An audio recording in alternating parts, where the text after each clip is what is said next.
We might have some fans then. Okay, well, I'm Graham Arrowsmith. I'm going to do something quite different today. I'm going to try and leave you with one idea, because I think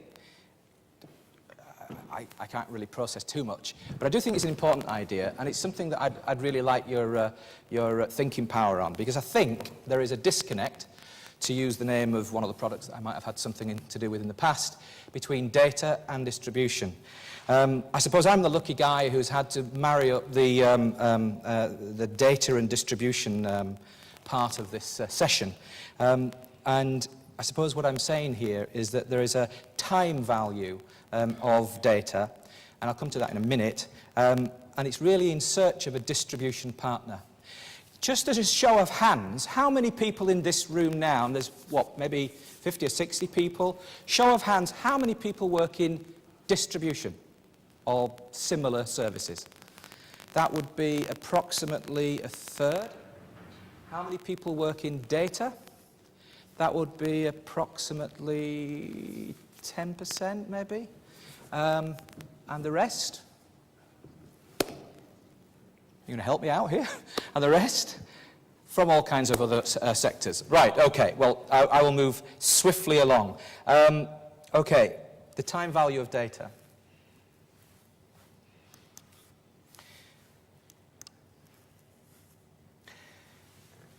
What I'm saying here is that the time value of data means that data really has its highest value at the point at which it's created. And once it moves away from that point, it loses its value. I think this is an important point, because I think I'd like to draw certainly the people who are in distribution, your thoughts to that very point.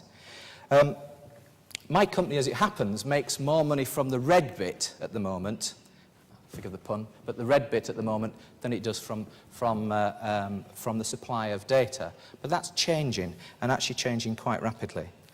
But I want to sort of add to this initial sort of thought a few other thoughts that I've picked up from other companies that I've been involved in over the last few years. And as you know, as data declines, so does the physical appearance of all of our cells. But that, unbelievably, is over the last 10 years. All right, okay, fair enough, maybe a bit longer.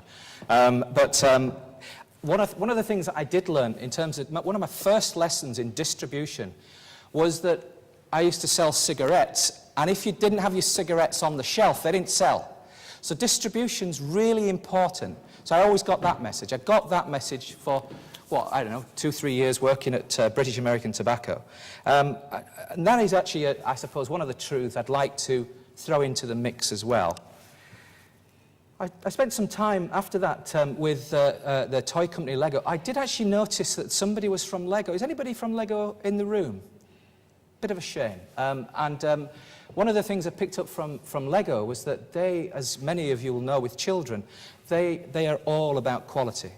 The product itself is a fabulous product, lasts for years, and they are very, very focused on quality.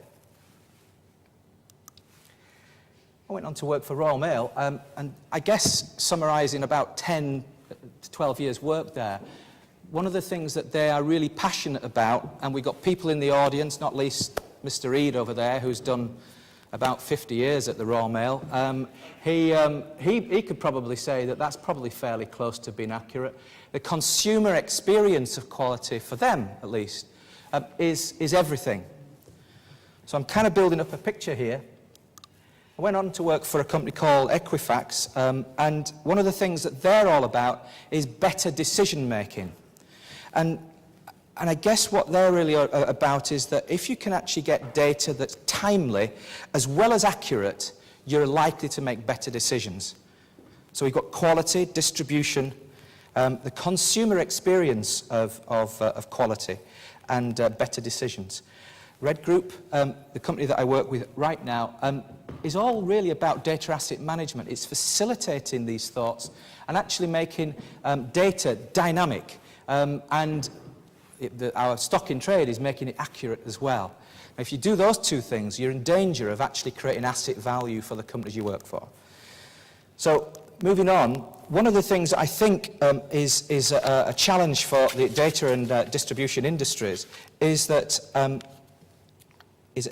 sometimes that we cannot actually see the wood for the trees. Or in fact, you cannot actually see the trees for the wood. What I suppose I mean by that is that the company, that if you look out into the world and see direct mail and direct marketing, sometimes we forget that distribution and data are in the same chain. But my premise today is that how often do we talk to each other? How often and what knowledge do we impart to each other so we actually make a better experience for the consumer? 12 years ago, I actually did some research into the way in which consumers understood and reacted to the amount of mail that they receive. This was, as you can see, about 12 years ago. And I suppose as night follows day, it wasn't rocket science, but frankly, no one else had done that kind of analysis at the time. What it was more or less saying is that the consumers reacted, and there was other parts to this research, but consumers reacted to the amount of mail they actually got on a particular day. So you kind of follow from the chart there that response rates fall when people have got too much. Now, we all know that from our in-trays now with emails. And so, you know, that's something that we've learned. And Royal Mail, I know, have been extremely diligent in following up that type of research. So the one thing that we kind of learnt there was that clutter rises as response falls. So what's the challenge for the distribution industry and the data industry? It might be to understand, and we all benefit from this in my view, it might be to understand how the consumer receives mail, receives communications from the companies that we deal with, the companies that we represent.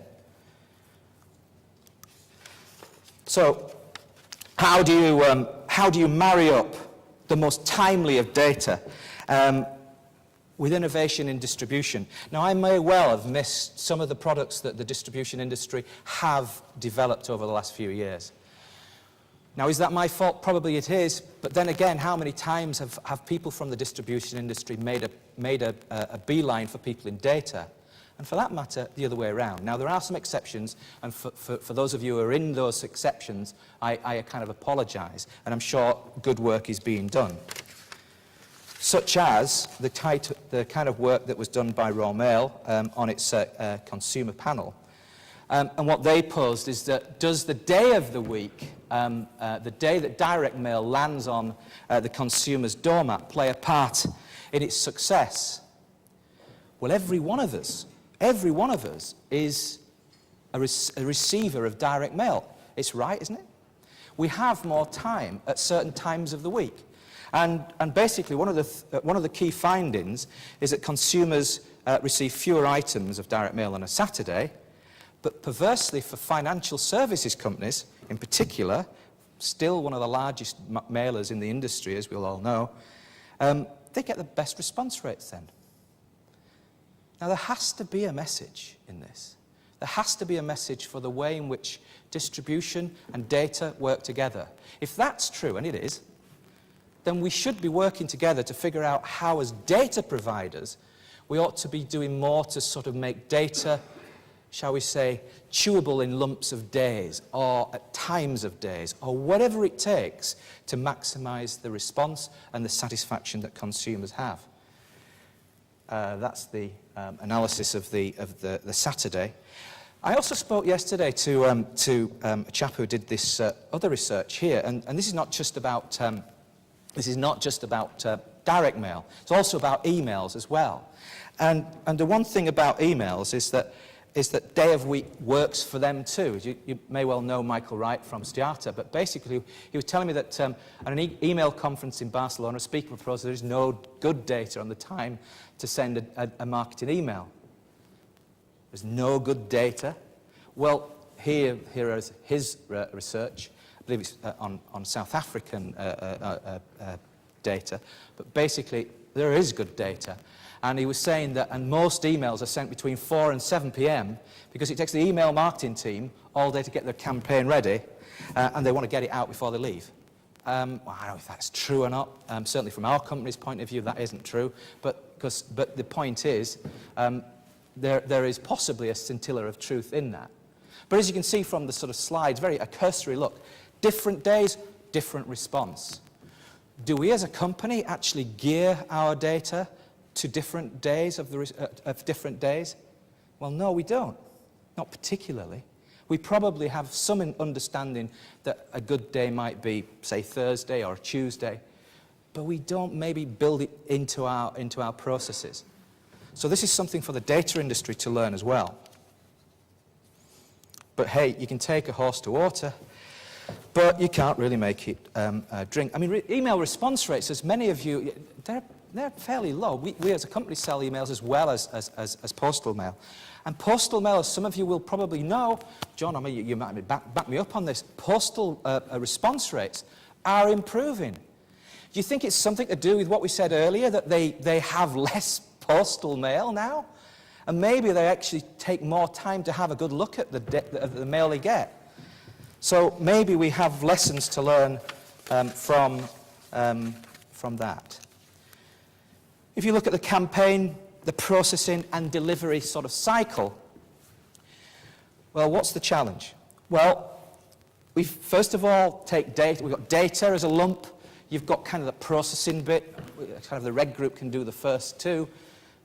And the post, getting rid of it, getting it to the consumer. The point I'm trying to make throughout is, are these things married up? Are these things working together? And there are ways now that you can actually dovetail this whole process in line, black box, just happens automatically, very, very rapidly.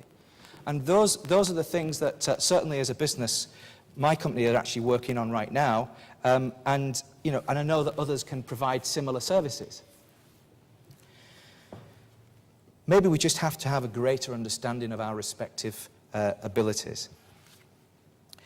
Sometimes you get data that actually lends itself to exploring different sort of, to this sort of, it addresses this particular point in particular.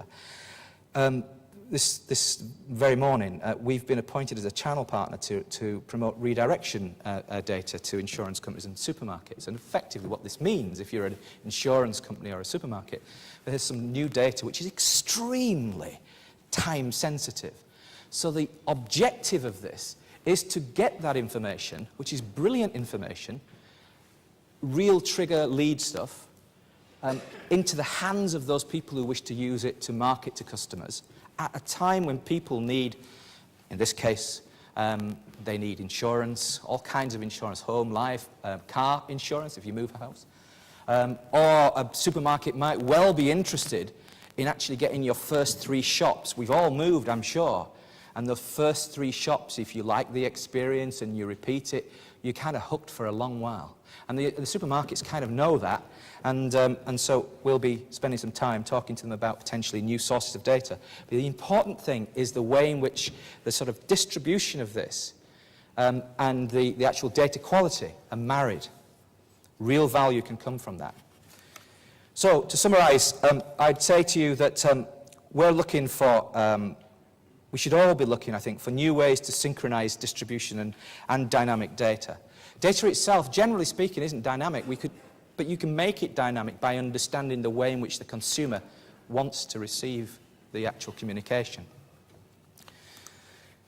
Well, that's a kind of a self-evident truth. We should really be trying to generate direct mail interest on the doorstep because it's in all of our interests. If you provide services to that market, the better that somebody receives the data, the more that we can all earn. I think media owners should act as intermediaries. This is one of those terms that we used to use about 10 years ago, at a time when Royal Mail's data strategy was being formed. And I've got to say, what that means is that when you're a media owner, and I can spot at least one in here, then basically, I think the important thing is for them to act like somebody who cares about the way in which data and distribution marry up. And finding the way in which data and direct mail marry up, that's important. And I suppose distributed partners potentially could manage capacity to certain days of the week. So understanding the way in which distributors market their products and then taking that understanding back into the world of data, potentially clients and consumers in particular may end up with a more successful outcome, which is higher response and a bigger respect for the people sending communication. So that was my point of view. It's a fairly simple one, but hopefully one that might make you think about that in the future. I've been Graham Arrowsmith. Thank you.